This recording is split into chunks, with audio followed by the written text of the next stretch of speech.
잘 반갑습니다. 오늘도 청년국 주일 예배 함께 하신 여러분을 주님의 이름으로 환영하고 축복합니다. 오늘 이제 찬양팀 찬양하고 특히 이제 마지막 곡을 좀 계속 할 때 굳이 설교를 해야 되나 이런 생각이 약간 들긴 했지만 찬양의 메시지들이나 찬양을 통해서 주시는 그런 마음들이 참 좋아서 참 감사한 마음도 있었고, 또 그 찬양 뒤에 말씀을 전한다는 게 약간은 부담이 되기도 하는데, 오늘도 이제 복음에 대해서 말씀을 전할 건데 크게는 약간 이미지를 그려서 보셨으면 좋겠습니다. 사도 바울이 복음을 전했을 때, 물론 사도 바울로 대표되는 당시에 여러 예수 그리스도의 복음, 하나님 나라의 복음을 전하던 사람들의 복음의 메시지는 뭐 크게 다르지는 않거든요. 누차 강조했던 것처럼 그냥 핵심을 얘기하자면 예수 그리스도의 십자가의 대속의 죽음과 부활하심에 대한 것들에 대한 그 메시지, 복음 메시지를 전했을 텐데, 그 메시지가 전해진 그 시대에 우리가 살아가고 있다고 한번 상상을 하시면서 말씀을 좀 함께 나눴으면 좋겠습니다. 여러분이 뭐 사도 바울, 또 사도 바울과 함께 복음을 전했던 사람이라고 생각하시면 더 좋을 것 같고요. 그래서 그 시대에 그 초대 교회가 있었던 주 1세기가 되는 그 시대에 우리가 살아가면서, 우리가 예수님을 믿고 예수님의 어떤 행적을 알고 있고 예수님을 우리의 구주로 메시아로 그리스도로 이제 믿는 믿음의 사람들이고, 우리가 그 복음을 사도 바울이 전했던 것과 같은 그런 복음들을 전했을 때에 그 당시에 사람들의 반응이 어땠을까요? 잘 수용을 해줬을까요? 아니면 좀 불편해했을까요?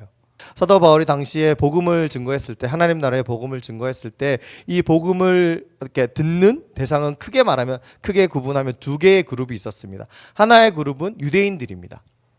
유대인 그룹을 향해서 사도 바울이 복음을 전했고, 또 하나의 그룹은 이방인들입니다. 헬라인으로 대표되는, 성경에서 표현을 할 때 헬라인이라는 표현이 나오면 단순히 이제 그리스 사람들, 헬라 사람들만 지칭하는 건 아니고 헬라인을 비롯한 이방인들을 전체적으로 포함을 합니다. 그리고 특별히 신약 성경 시대에서 사도 바울이 복음을 증거했을 때 주된 이방인은 어쨌든 그리스 사람들, 헬라인들이 많았기 때문에 그냥 헬라인만을 지칭하진 않지만 헬라인이나 플러스 알파에서 이방인들 모두, 그러니까 이스라엘 사람들, 유대인 이외의 사람들을 다 헬라인으로 표현하기도 했다는 걸 상식적으로 알고 보시면 또 도움이 될 것 같습니다.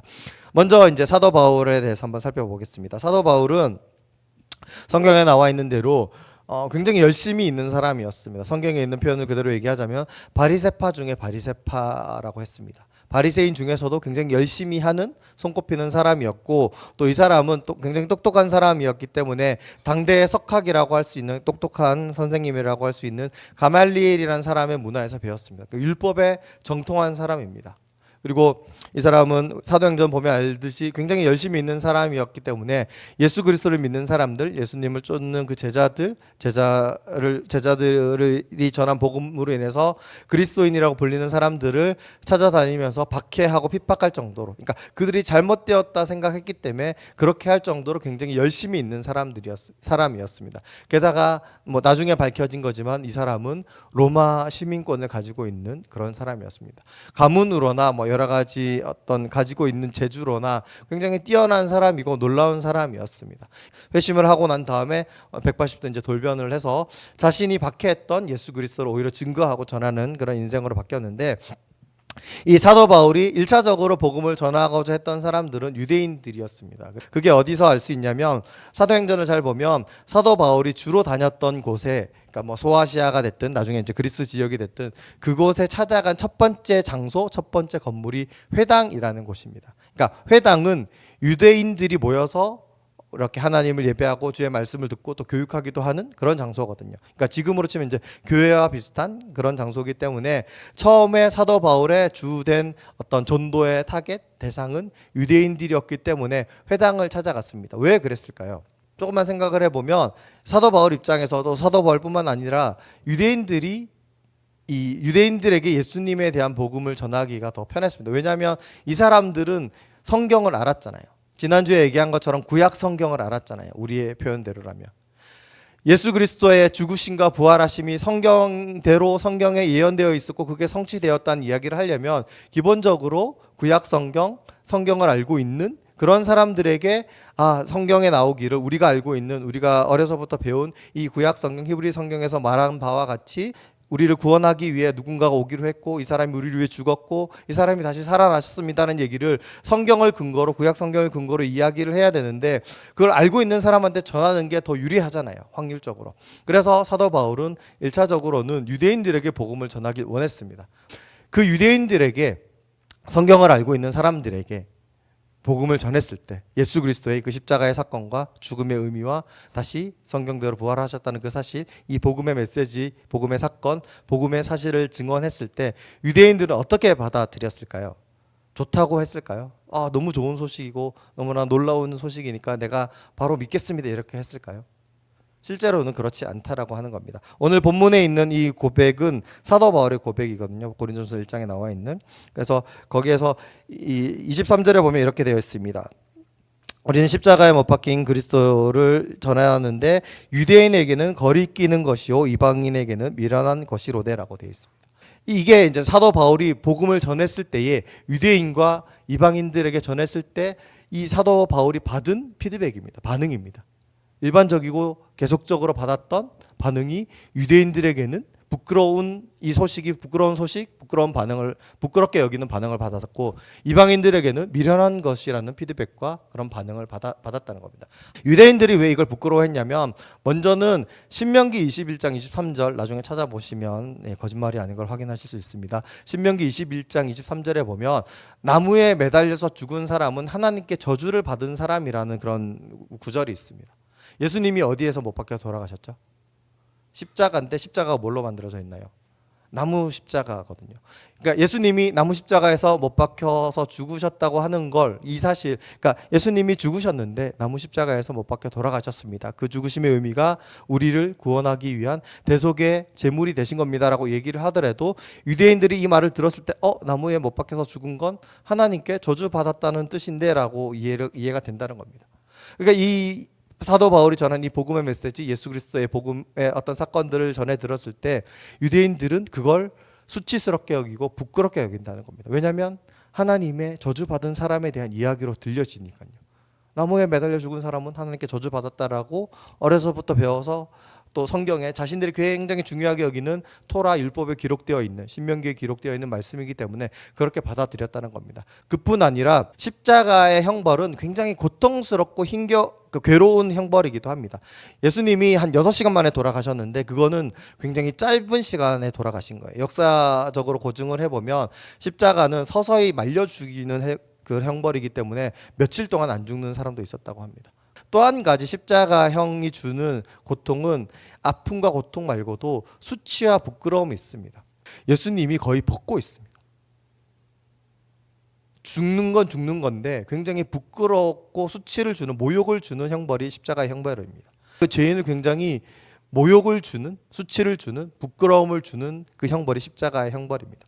그러니까 그런 십자가 형벌이라고 하면 그게 떠오르고 그런 인식이 떠오르는 그 시대 가운데에서 사도 바울이 유대인들을 향해서 우리를 위해 이 땅에 오신 독생자 그리스도가 있는데 그 사람이 바로 얼마 전에 십자가에서 못 박혀 죽으시고 다시 살아나신 예수라는 분입니다라고 전했을 때 이 유대인들이 이 얘기를 들었을 때 정말 우리를 위해서 죽으신 우리의 구원자시구나, 메시아시구나, 그리스도시구나라고 생각하기에 앞서서 나무 십자가에서 죽으셨다는 그 사실 때문에, 십자가에서 죽으셨다는 그 사실 때문에 하나님의 저주를 받은 사람이라는 그런 인식과 기억을 가지고 있기 때문에 십자가가 가지고 있는, 십자가형이 가지고 있는 그 수치와 부끄러움의 이미지 때문에 결코 예수님이 어떤 우리의 그리스도, 우리의 메시아, 우리의 구원자라는 인식이 먼저 떠오르지 않는다는 겁니다.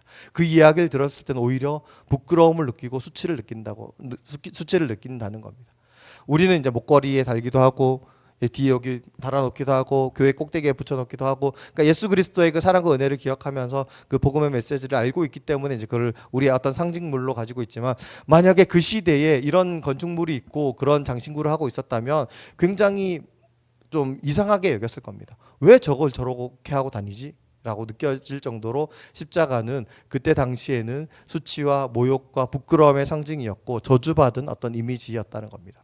그래서 사도 바울이 많은 회당을 찾아다니면서 많은 유대인들에게 예수 그리스도에 대한 소식을 전하고 그분의 죽음과 그분의 부활하심에 대한 소식을 전했을 때 그 소식을 들은 많은 유대인들이 좋은 소식으로 받아들이기보다는 부끄러운 소식, 거리끼는 소식, 불편한 소식으로 받아들였기 때문에 사도 바울이 오늘 본문 23절에 있는 것처럼 유대인들에게는 거리끼는 것이라는 표현을 쓴 겁니다.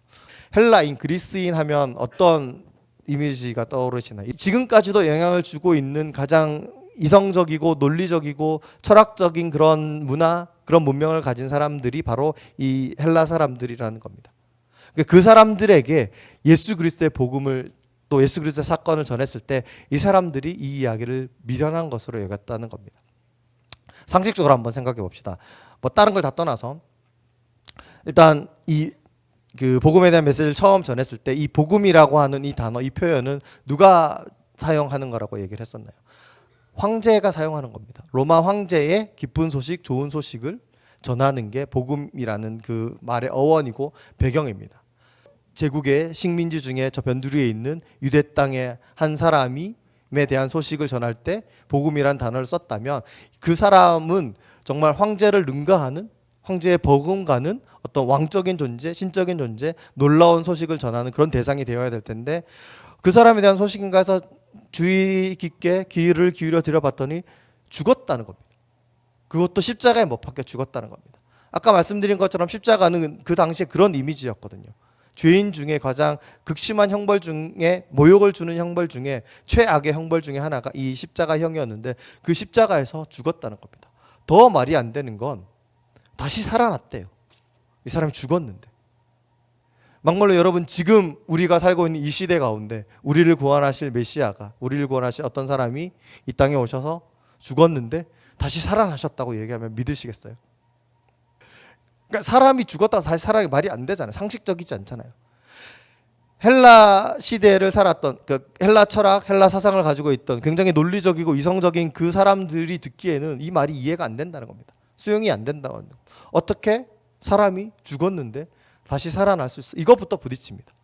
제국의 변두리에 있는 조그만 나라의 목수의 아들이 갑자기 등장해가지고 한 3년 활동을 했는데 이 사람이 하나님이라고 하는, 여호와라고 하는 그 하나님의 아들이라고 하고, 그 사람이 근데 어떻게 뭐 어떤 일들을 해놓은 게 아니고 그 사람이 한 마지막 일이 십자가에 못 박혀 죽은 일. 근데 게다가 더 말이 안 되는 게 사흘 만에 부활했다 그러는데 실체는 없고 지금은 하늘에 올라갔다 그러고. 여러분이 이런 이야기를 들었을 때 곧이곧대로 믿어주고 정말 좋은 소식이네요. 정말 그분을 믿어야 되겠네요. 이런 마음이 들까요? 여러분 정말 이성적이고 논리적이고 그런 사람이라면 더더욱 그럴까요? 증명해보라고 얘기한다거나 말도 안 되는 소리 하지 말라고 반응할 겁니다. 지금은 살아가는 우리도 그럴 테지만 사도 바울이 살았던 그 시대의 헬라인들, 이방인들 또한 자신들의 상식과 자신들의 논리와 자신들의 생각하는 기준에서는 도저히 말이 안 되는 거기 때문에 그것들을 받아들이지 않았다는 겁니다. 그래서 오늘 23절에서도 말하는 것이 미련한 것으로 여긴다는 겁니다.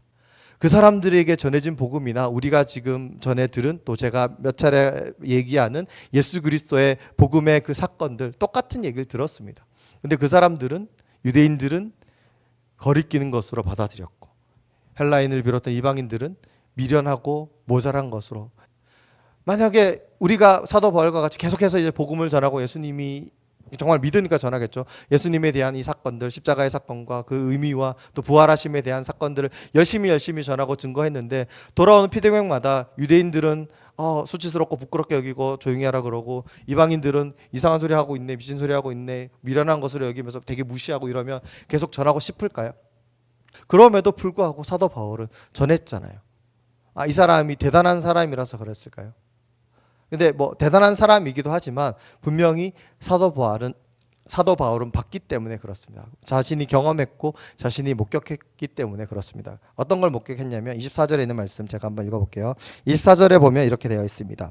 오직 부르심을 받은 자들에게는 유대인이나 헬라인이나 그리스도는 하나님의 능력이요 하나님의 지혜니라라고 얘기하고 있습니다.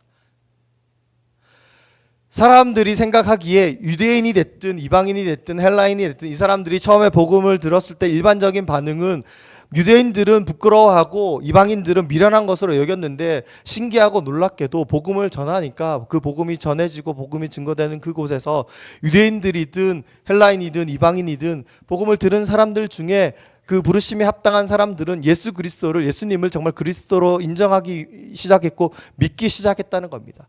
예수님의 십자가에서 죽으심과 부활하심이 정말 사실로 여겨졌고 그게 하나님의 능력이고 하나님의 지혜로 여겨졌다는 겁니다.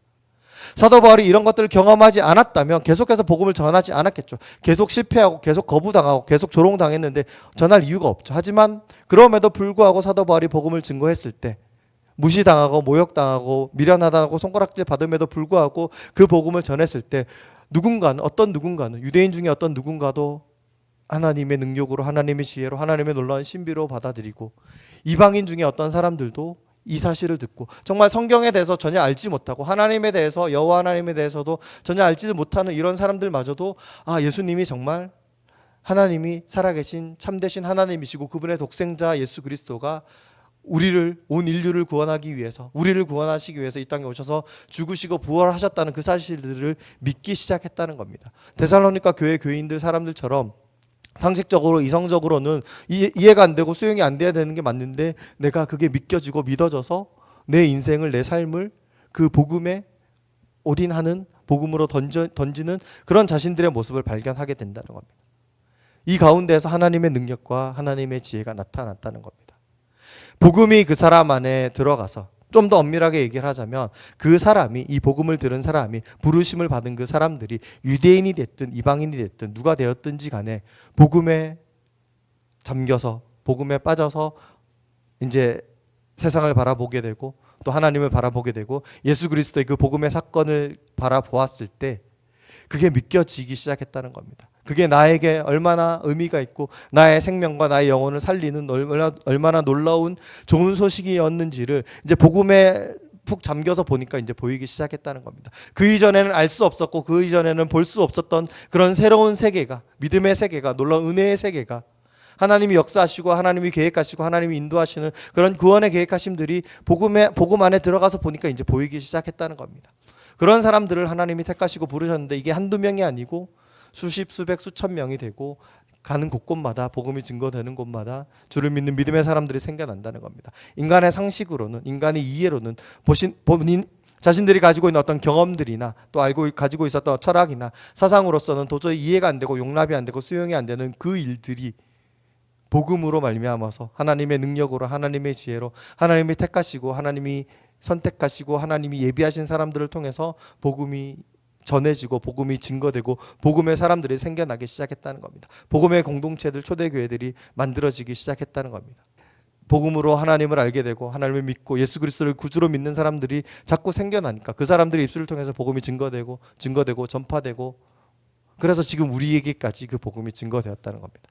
오랜 시간이 걸렸지만 하나님의 시계에서는 뭐 그렇게 긴 시간이 아니겠지만 그 시간 동안 하나님 계속해서 복음의 사람들에게 선택하고 부르신 그 부르심의 사람들에게 복음을 전하게 하시고 그들이 인간적으로나 이성적으로나 뭐 논리적으로나 어떤 이유에서든지 간에 수용하기 힘든 여러 가지 상황과 조건들이 있음에도 불구하고 그 모든 것들을 극복하고 모든 것들을 깨트리고 복음이 증거되는 그 곳곳에 많은 사람들이 부르심을 입은 사람들이 복음 안에 들어가게 되고 복음으로 살게 되는 복음을 알고 복음을 믿게 됨으로써 그들의 시야가 바뀌고 그들의 시선이 바뀌고 그들의 관점이 바뀌고 나가서는 그들의 삶의 방향성이 바뀌고 그들이 이제 바라보고 추구하는 것이 더 이상 이전의 것들 인간적인 것들 세속적인 것들이 아니라 하나님 나라를 향한 그런 믿음의 삶으로 바뀌어져 나갔다는 겁니다.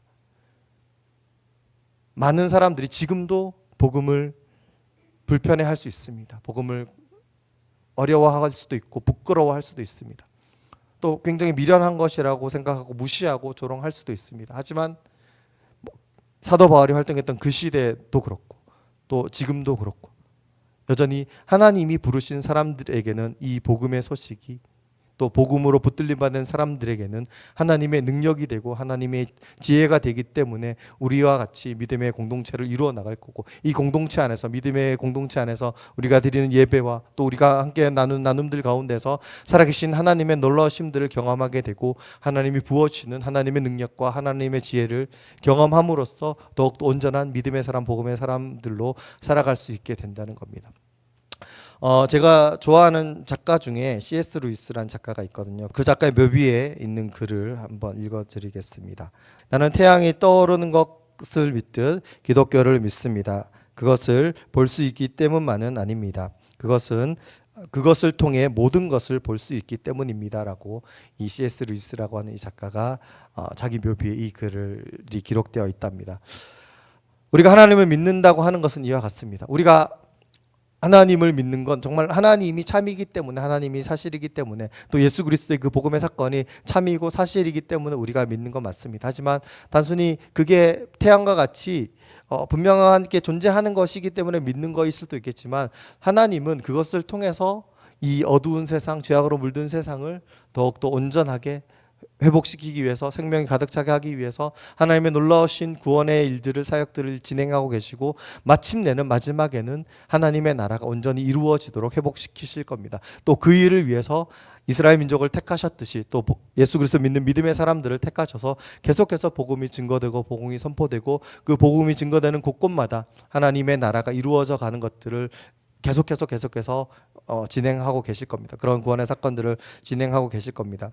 이미 선포된, 이미 일어난 좋은 소식, 우리가 믿고 있는 복음의 그 사건은 일어났습니다. 그리고 마침내 언젠가는 그 복음의 소식으로 말미암아, 복음의 사건으로 말미암아 우리가 경험하게 될, 우리가 맞이하게 될, 우리가 누리게 될 또 다른 좋은 소식을 기다리고 있습니다. 이 두 시간 사이에서 우리는 그 연속선상 안에서 살아가고 있습니다. 그 시간을 살아가고 있는 우리들은 정말 복음을 아는 사람들이고 복음을 믿는 사람들입니다. 그리고 그 사건으로 말미암아서 마침내 우리에게 허락될, 우리가 누리게 될, 하나님이 우리에게 주시기 원하시는, 하나님이 마침내 이루기 원하시고 성취하기 원하시는 그런 구원의 사건, 하나님 나라가 온전히 회복되는 그 사건에 우리가 초청을 받았고 부르심을 받았다는 겁니다. 그래서 우리가 믿음으로 살아갈 수 있는 거고, 그 믿음으로 복음을 알게 되고 복음을 믿게 되고 복음에 합당한 믿음의 삶들을 살아갈 수 있게 된다는 겁니다. 여러분, 우리들이 정말 진짜가 되었으면 좋겠습니다. 세상에 많은 가짜도 있고 거짓된 사람들도 있고 그런 사람들처럼 살지 맙시다, 이런 의미라기보다는 우리 각자가 그냥 대충이 아니라, 어설프게가 아니라, 양다리 이런 게 아니라 정말 진리이신, 또 우리를 살리기 위해서, 우리를 구원하기 위해서 2000년 전에 예수님이 정말 진심으로 우리에게 오셨고 십자가를 지시고 거기에서 대속의 보혈을 흘리시고 다시 부활하셔서 우리에게 약속하신 것들, 구약 성경에 기록한 그 예언들을 이루시기 위해서, 성취하시기 위해서, 또 다른 영원한 생명을 주시기 위해서 이루고 약속하신 것들을 우리가 기억하면서 그 복음에 합당한 믿음의 삶을 살아가는 우리들이 되었으면 좋겠습니다. 우리가 정말 예수 그리스도를 닮아가고 복음 안에서 이 세상을 바라보고 우리의 삶을 조명하고 또 주님의 뜻대로 살아가는 사람이라고 한다면, 우리의 삶의 여러 가지 문제들과 여러 가지 이야기들과 여러 가지 고민들이 더 이상 문제가 되지 않을 수 있습니다. 더 이상 고민거리가 되지 않을 수 있습니다. 우리를 힘겹게 하고 어렵게 하는 것도 분명히 있지만, 그것들이 완전 사라지는 건 아니지만, 그럼에도 불구하고 우리를 지금 살게 하고 있는 이 사건이 예수 그리스도의 그 복음의 사건이고, 또 그것을 향해서 우리가 바라볼 수 있게 될, 마침내 우리가 만나게 될 그 하나님의 나라, 구원의 그 날에 이르기까지 복음에 붙들린 바 된 사람으로, 부활의 삶을 살아가는 사람으로, 예수님의 죽으심과 대속하심과 부활하심에 동참하고 참여하고 함께함으로써 하나님 나라에 합당한 하나님의 양자로, 하나님의 자녀로, 하나님 나라의 백성으로 우리가 오늘을 살아간다면, 우리 삶에 일어나는 많은 일들과 많은 문제들과 많은 고민들과 많은 어려움들이 더 이상은 계속해서 우리를 괴롭히는, 우리를 힘들게 하는, 우리를 낭망하게 하거나 좌절하게 하거나 부정적인 삶을 살아가게 하는 그런 이유들이 되지 못한다는 겁니다. 여전히 문제가 있을 수 있습니다. 여전히 우리를 괴롭게 하는 일들이 있습니다. 여전히 우리를 고민하게 하고 우리를 힘겹게 하는 어떤 순간들과 그런 관계들과 그런 모습들, 그런 우리 자신의 모습들 또한 있을 수 있습니다. 그럼에도 불구하고 우리가 이미 받은 것과 또 우리에게 약속하신 것들을 바라보며 살아간다면, 그것이 복음이라고 하는 참으로 놀라운 하나님의 약속이고 하나님의 선물이고 하나님의 은혜라는 것을 안다면, 복음에 붙들림 된 사람이 되어서 세상 사람들은, 복음을 알지 못하는 사람들은, 믿지 못하는 사람들은 전혀 알지 못하는 그런 세계를 바라보고 그런 시선으로, 그런 관점으로 하나님의 뜻에 합당한, 복음에 합당한 믿음의 삶을 살아갈 때에 우리는 정말 진짜의 삶을 살아갈 수 있습니다. 진짜 하나님의 자녀, 하나님께 속한 주의 백성으로 살아갈 수 있게 됨을 믿습니다. 각자에게 주어진 어떤 마음들과 상황들은 물론 다르겠지만, 바라기는 우리 모두가 우리를 구원하신 예수 그리스도의 그 복음의 사건을 정말 사실로 믿고 그것으로 말미암아서 우리가 바라봐야 하고 꿈꿔야 되고 또 그 걸어 나가야 될 그곳을 향해서, 마침내 하나님이 이루실 그 영원한 그 좋은 소식을 향해서 걸어 나가는, 담대히 걸어 나가고 주님을 신뢰하며 걸어 나가는 믿음의 청년들이 되기를, 믿음의 공동체가 되기를 간절히 소망합니다.